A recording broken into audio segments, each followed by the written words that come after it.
Hey y'all, God bless you. I just wanted to share something with you. I got a couple of minutes and I want to throw something at y'all that the Spirit of God gave to me, and hopefully it'll bless you if you need it. But it's from Psalms 118, between verses 15 and 24.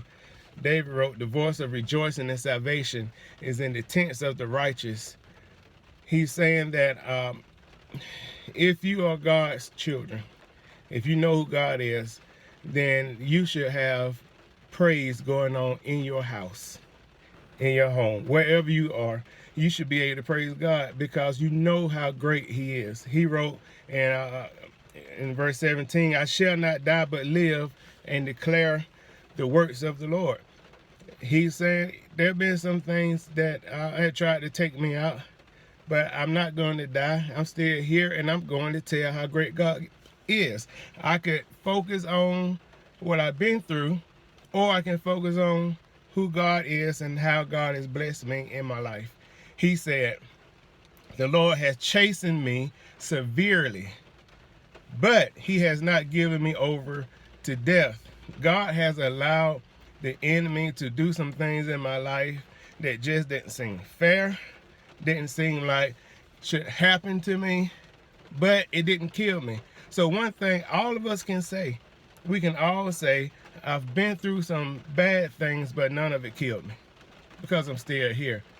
And I will declare the works of the Lord. He said, verse 19, "Open to me the gates of righteousness.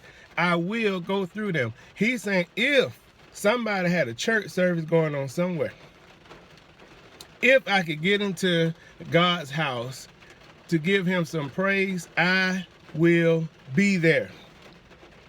But He didn't overlook the fact, because He started in verse 15 saying, even at my house, in the tents, then we should give God praise where we are, in our homes.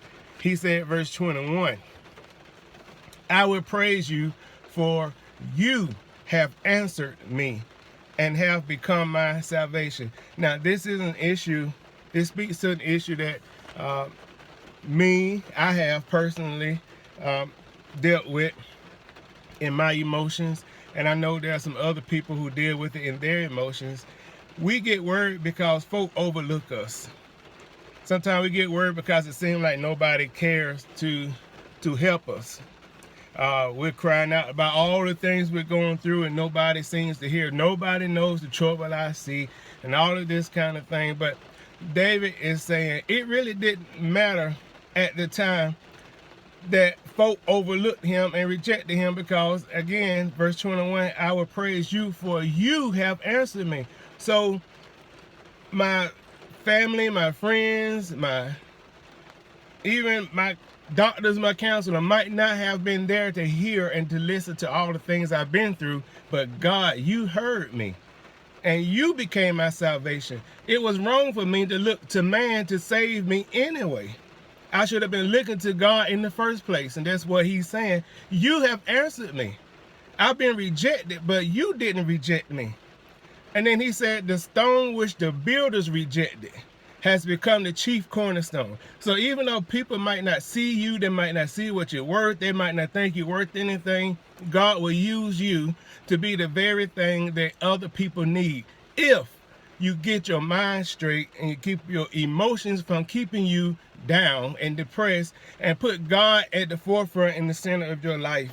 Then you can be the chief cornerstone for whatever it's doing. And it won't be because of how great you are, but He said this was the Lord's doing, and it is marvelous in our eyes. And then He says, "This is the day the Lord has made. We will rejoice and be glad in it." If you're alive today, and I believe you are, if you're alive today, then you are alive because God has made this day and made it a part of your life. You owe it to God to give Him praise for this day. Stop crying about yesterday. Stop crying about last week.